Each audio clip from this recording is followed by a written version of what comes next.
Welcome back to KOAN Hot Talk, 1080 AM, 95.1 FM, The Joe Miller Show. Remember, if you want to call in, talk to me, talk to any of our guests, 569-1080. If you're live streaming, 907-569-1080. Have, after this hour, Brian White, famed country music star. And right now, waiting on the phone, we have Larry Pratt. Larry Pratt is the executive director of Gun Owners of America. He's also founded a number of other groups. He's active in the fight for the Second Amendment, active in the fight for freedom. Many of you probably remember the famous interview between him and Piers Morgan last year, where Larry just absolutely skewered Piers Morgan.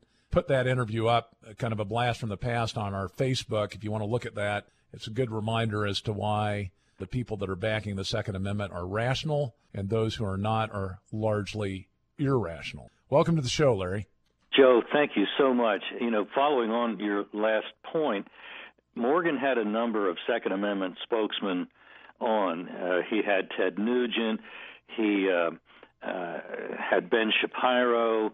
I don't even know how many others he might have had, but the ones that I heard about, they were all extremely articulate people, and I couldn't believe that Morgan couldn't find somebody with one single tooth and bib overalls to try to live up to the caricature that they have of those of us in the Second Amendment movement. But in fact, everybody he had on was articulate and ate his lunch.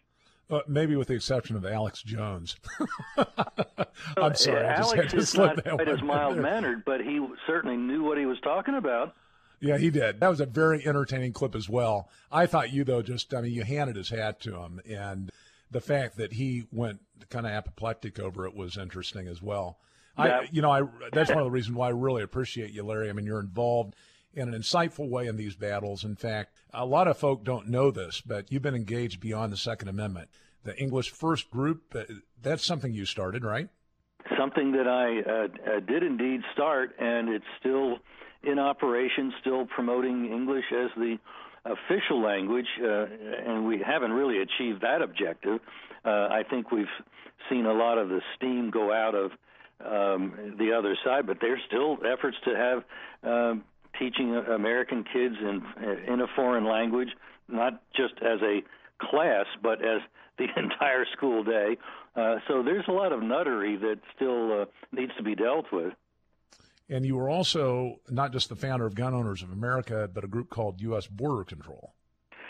Yeah, that group unhappily now is not active any longer, but it certainly, I wish it could be, because the border is a bigger problem than it's ever been, and it's part of the strategy being used by our dear leader to bring in, through all these illegal aliens that he's importing. Survey data tell us that some 85% of them will vote anti-gun because they're going to plan to vote Democrat when they're able to vote. And knowing our dear leader, he's going to make that happen sooner than probably either one of us can imagine. So we're in some real deep trouble with this guy. He's not content. He doesn't view his job of destruction of the republic as done yet, and he's hard at work, and he may play a lot of golf, but believe you me, he must be on the cell phone between strokes. Now, have you destroyed this one yet? Right, and he has lots of useful and able allies in the cause to hurt this country. Absolutely.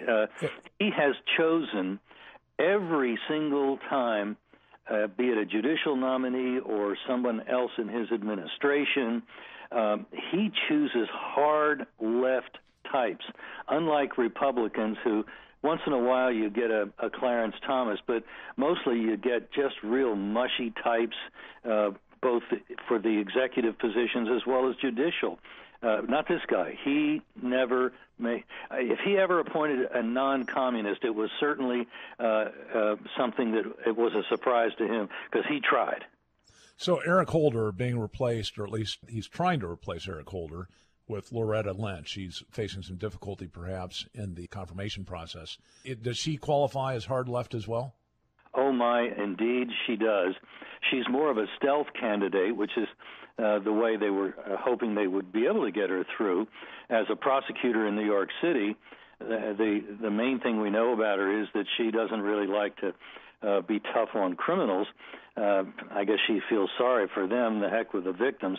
But she did kind of get her foot into it when she was asked about Operation Choke Point, which is the administration program to deny or make at least very expensive loans for gun stores, banks being told to charge them higher interest if they give them a loan at all. And the last episode we heard, by the way, of that was a bank in Wisconsin saying, well, we don't lend to a gun store. We don't lend to people in your industry. So it wasn't that the store was unqualified for a loan. It was in an unqualified category. And so that's the way this guy's been playing it. And this Attorney General nominee is going to be right there with him. In a way, she's going to be worse because at least Holder has so many problems. He's been found in contempt of Congress. People know that he's a liar like his boss. But this gal will come in with a clean slate, so to speak, and I think it's going to be, we're finding it's a little bit more difficult to deal with her, and if it weren't for other issues that we can use to leverage a delay in her nomination, the way the Republican, quote, opposition has been folding as soon as it possibly can find a way to surrender, it's frankly surprising to me that she hasn't already been confirmed. Right. I mean, they could, does it still just require one senator to stop a confirmation or to hold up a confirmation? That's correct. It only takes one, and there's plenty of good reasons why a hold ought to be placed on her, so we're hoping that that's what's going to happen. Well, that HSBC scandal that she had a hand in, I mean, it just, we've talked about that several times on the Joe Miller show, but trillions of dollars obviously laundered, had to have been known about at the federal level. She was involved as a U.S. attorney in that whole process. HSBC gets a slap on the wrist for laundering drug proceeds, money to terrorist groups. It just blows me away that somebody on the Republican side wouldn't be saying, whoa, wait a minute. You know, this stinks to high heaven. This is something that we've got to hold. This is something that we need answers on before we let her go any further. Let's hope that that does happen.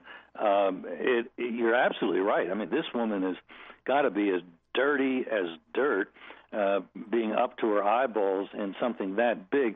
You can't really tell us that, well, a trillion here and a trillion there, who's to notice? Well, I think that's enough. You do notice. No doubt about it. And so let's talk a little bit about what the Republicans are doing overall as far as the president's agenda. One of the things that really disappointed me, and I know that you're involved, right outside of D.C., interacting with our friends on the Republican side, probably maybe even some pro-gun Democrats. Are you seeing a strengthening of resolve amongst Republicans on the issues that are important to us, especially the Second Amendment, or are they continuing to play this passive role that really does not allow them or does not put their tools to the trade, if you will? I mean, they have the capacity to stop the president's agenda if they only had the backbone, right? They do, and I'm hoping that they're going to be drugged, however unwillingly, into the fray. From what we're hearing, their phone lines are just absolutely exploding.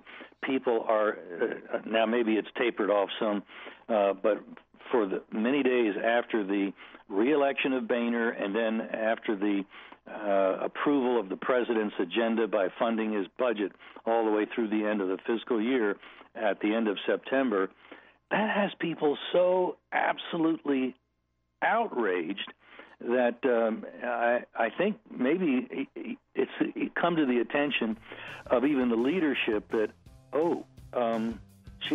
voters telling it us might matter. they're looking for a primary opponent for me. Now you see, you get their attention. Absolutely, and that's what we've got to continue to do is put the pressure in that form, especially at the ballot box on these folks. So certainly Cantor learned his lesson, no longer doing the damage he was doing. Larry, we'd like to keep you on to the next segment. We want to talk a little bit about some of the bright spots on the horizon, things we can do. Stay with us. The Joe Miller Show. Back with you in a few. Welcome back to KOAN Hot Talk, 1080 AM, 95.1 FM. The Joe Miller Show. We have with us on the line Larry Pratt. He's the founder of Gun Owners of America, director there. Also founded English First, active patriot, engaged in preserving our freedoms. He was also a delegate in the state legislature of Virginia a few years back. One of the things that, Larry, you and I were talking about over the break is what happened with the vote on the speaker. And it's my understanding that you've chatted with some people close to that. We were very disappointed to see only 25 representatives vote against Boehner. What happened there? First of all, let's celebrate the positive that you had a vote, a contested, recorded vote at all was in its way a victory, even though we lost the outcome.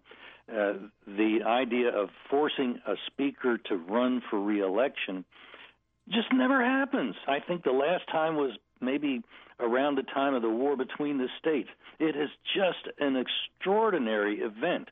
So, yes, we lost, and I can't talk that away, but the fact that the speaker was put on the defensive and publicly forced to campaign. He had the president making phone calls to wavering rhinos. The Obama-Boehner axis, it was really extraordinary. So if you want to use the word historic, I think it might fit this particular situation.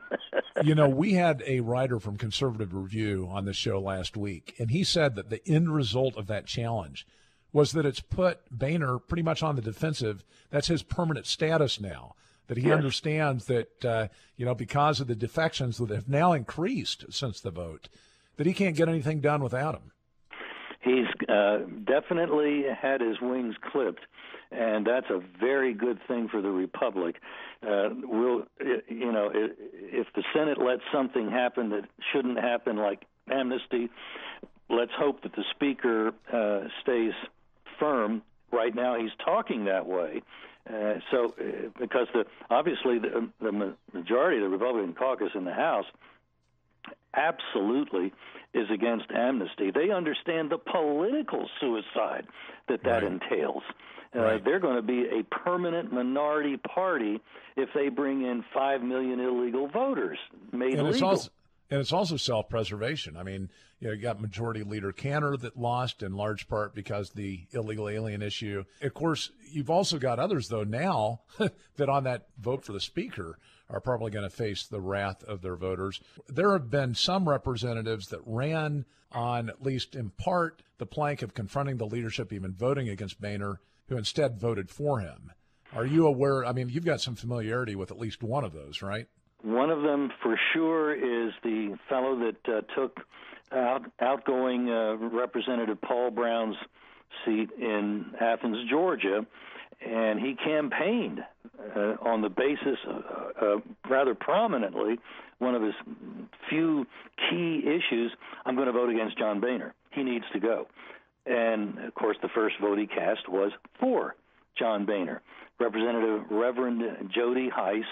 It's all the more disappointing that a man of the cloth just flat out did not keep his word, didn't have the courage of his convictions, and I guess he found out that it's a lot easier to say something in the pulpit than it is to do something in combat.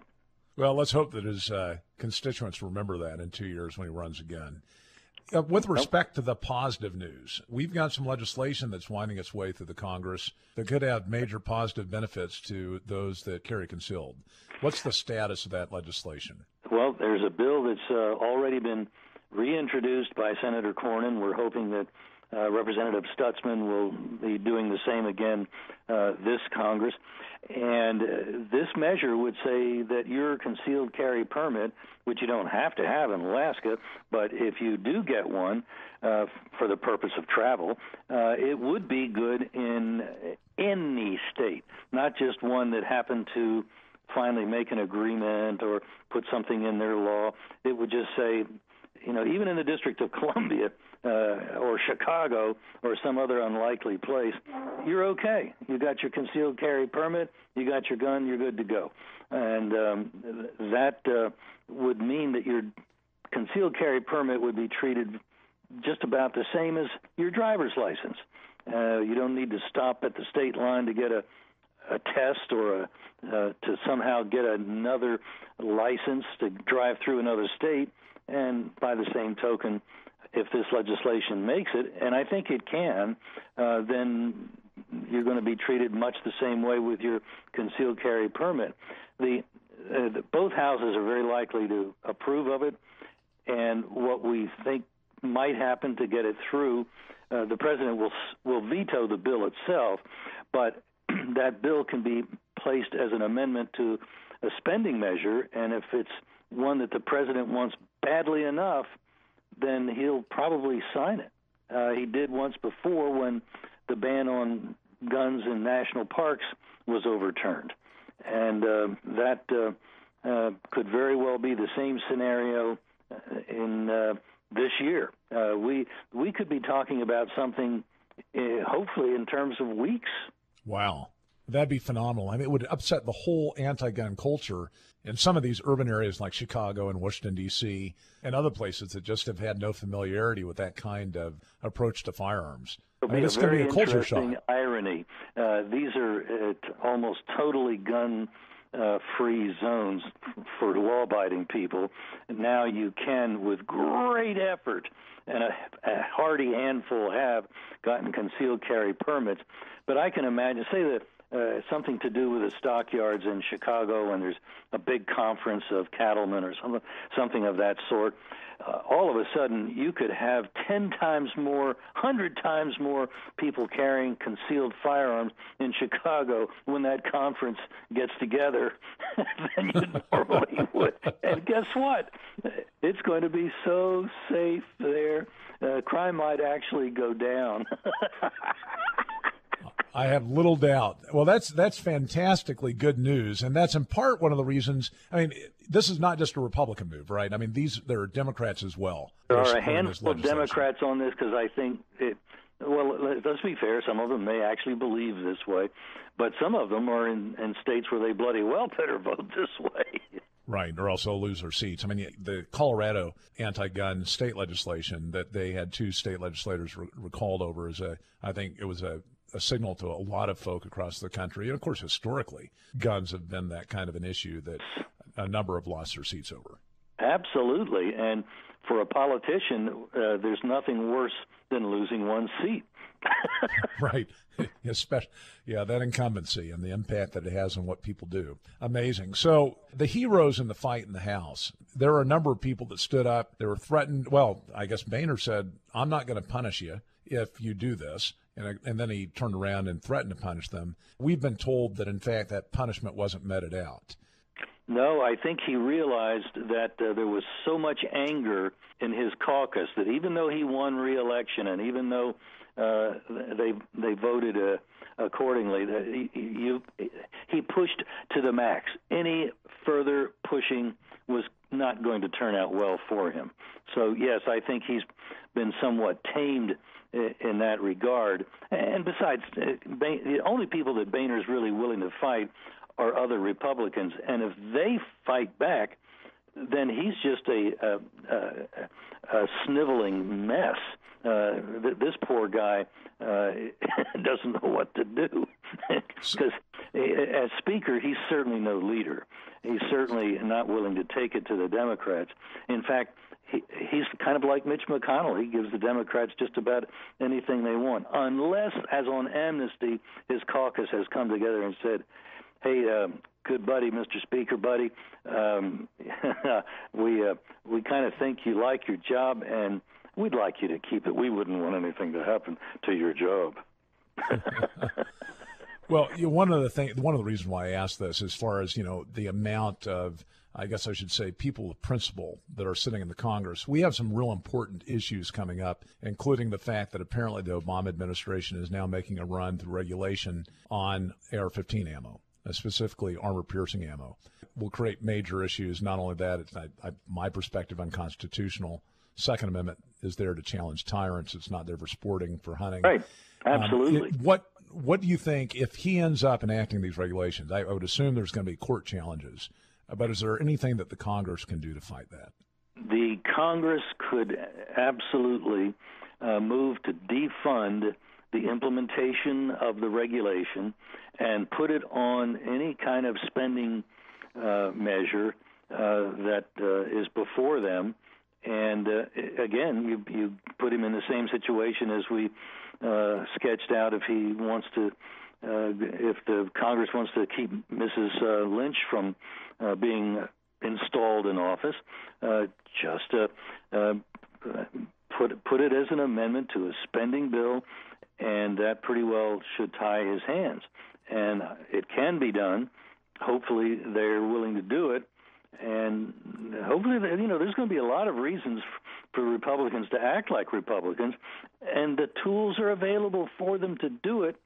And, we're going to hear them caterwauling about, the party is just going to take a royal hit if we shut the Congress down and the government down. Oh, wow. Well, the so-called shutdown, which wasn't really a shutdown, that did occur last year, it really hurt the Republicans. I mean, they only got 9 net new Senate seats. Oh, yeah, that was devastating, wasn't it? It was counter to the message of the shutdown having dramatically adverse impacts on the political side of it. I've always been an advocate that we've got to make those tough calls because I think that's what the people are looking for. They're looking for leadership. They aren't looking for passivity, especially in the face of what Obama's done to this country. Amen. I'm going to keep you for one more segment because I want to talk about what's happening in the lower 48 with this pushback against the feds at the state and local level, specifically with respect to sheriffs and what they're doing. All right, stay with us. More from Larry Pratt in just a few. Welcome back to KOAN Hot Talk, 1080 AM, 95.1 FM, The Joe Miller Show. Larry Pratt with us, founder of Gun Owners of America, Second Amendment defender, patriot, active in Washington, D.C., trying to hold our elected representative senators to account. And yes, I said representative singular. Alaska has one, Don Young. I appreciate your insights, Larry. You've been very informative on what's going on. One of the things that we'd like to hear about, though, is what's happening at the state and local level to restrain the federal government with respect to Second Amendment rights. Well, there are some, let's just say several hundred sheriffs, not all of whom have been tested, but who have at least said that they would, at a minimum, not participate with an unconstitutional federal activity in their county, and more often than not, they're speaking specifically about firearms-related issues. So if another Waco were being contemplated by the federales, they're not going to get the help at a minimum of the sheriff, which they did down in Waco, and in fact in Bunkerville, Nevada. It was a sheriff's deputy that intervened. It wasn't the sheriff himself, I'm sorry to say, but it was a deputy who intervened and brought the matter to a close. So the office of sheriff is, I think, there are a growing number of individuals who hold the office who might be inclined to do something like this, and when they have found out that, you can do it, and not only can you, but you should, and others have already done it.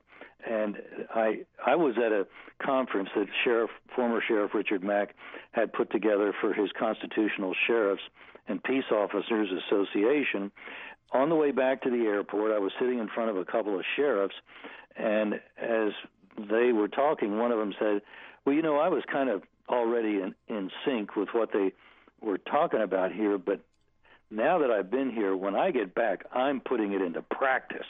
And the other one said, wow. Yeah, me too.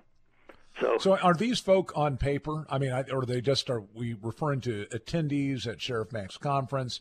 Are these people that have actually signed something saying, look, we're going to stand for the Constitution. If there's an infringement at the hands of federales, as you put it, we're going to arrest them? Well, there are a number at the last conference that Sheriff Mack had right here in Washington, D.C., who did sign such a document. And they put themselves on record in writing. And I'm sure that had anybody thought of it at the first two conferences, they would have signed it there as well. There is a lot of enthusiasm for this concept, and I've seen it with my own eyes. It's very encouraging. I just can't tell you how good it feels to. I was in the room with all those sheriffs, and they're serious as a heart attack. And you got folk like Sheriff Joe Arpaio. He was on the program last week. I mean, again, taking stands against the federal government. And, of course, he's now being persecuted over it. There's even a federal judge that's trying to hold him in contempt right now. But, you know, he's the sheriff of, the second or third largest county in the country. Yeah, who's going to arrest him? Right, who's going to arrest him? Well, I guess the U.S. Marshals will. The contempt thing is a powerful power. I mean, it's an inherent power of the court that, I mean, it's a frightening thing to be in the crosshairs of a federal judge. Well, the sheriff has a lot more deputies than they have marshals. So are you suggesting we might see a constitutional crisis in Maricopa County soon? I would hope so.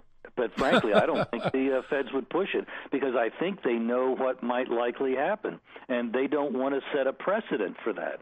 Right. Well, so let me ask you this. I mean, so we've got all these sheriffs talking about how they're going to stand for the Constitution. When was the last time a sheriff arrested a federal agent? I couldn't tell you because I'm not aware of it, but I can tell you this much. One of my favorite sheriffs happens to be a life member of Gun Owners of America. Brad Rogers, sheriff of Elkhart County, Indiana, was approached going on 3 years ago by a farmer in his county who produces raw milk. And the FDA in particular has a fetish about raw milk. They just want to extirpate raw milk from our diets. And so they had been inspecting this poor farmer 6 ways from Sunday. They had him in federal court. And at that point, he got really concerned that if he were to lose, they'd come and confiscate his equipment. So he went and told the sheriff what was happening. Rogers went out, inspected the place to make sure he wasn't planning to protect the little house of horrors, satisfied that this was a great farm, and came back and emailed the head attorney at the FDA and told her, if you guys put one more foot on this farmer's property, I'm arresting you. Well, she wrote back, emailed back and said, well, if you try that, we'll arrest you. And Rogers said in so many words, game on. That was almost 3 years ago. They don't want to go there. And, you know, I don't know how many deputies Rogers has. It's a small county. I'm sure it's not over 100, nothing compared to the thousands that Arpaio has. But I'll tell you what, every man and woman in that county of the ages between 17 and, say, mid-40s would probably form a line a mile long to get deputized by Sheriff Rogers if that came to it. You know, I'm convinced that the Bundy Ranch scenario you referred to, the county in Nevada where this took place, that the reason the feds pulled back, it wasn't just because, you know, we had folk confronting the agents on live television and, of course, the horrors that would have resulted from, you know, an exchange of gunfire, but that they knew that could be a catalyst to an extreme outcome. Because so many people were watching and so many people have gotten so sick and tired of the feds going beyond their constitutional constraints. You know, do you think that played into the decision? Television channel out there, and some of the guys had made it so that internet was operating all over the place, and that would have been seen on live television and live streaming. And I'm, in my mind, that's even more than the guns themselves, which absolutely were essential, was the fact that they didn't want to commit murder in public. Well, and they certainly don't want to start, you know, the reverberations. I just watched on social media the reaction to what was going on there. And it amazed me the number of people, how vested they were, even in Alaska, you know, thousands of miles away, and what was happening in the ground there. So the eyes of the nation were on that. You know, I think that the federal government needs to understand that it is under restraint, that it should be. The Constitution is there for a purpose. Hopefully, we can get enough men and women of conscience in the Congress that they can stand up and do what's necessary. Why don't you tell our audience a little bit about your organization and how they can get involved? We have about 45 seconds. Gun Owners of America primarily is here to lobby the Congress to get rid of the unconstitutional federal laws that are on the books, which means all of them. We can be reached at gunowners.org. We'd encourage people to go to gunowners.org, sign up, get the free alerts that we send out pretty much on a weekly basis, letting you know what they're doing in Congress, and we'll embed an email that you can send off in that alert so that you can be in rather constant contact with your member of Congress, keeping the heat on.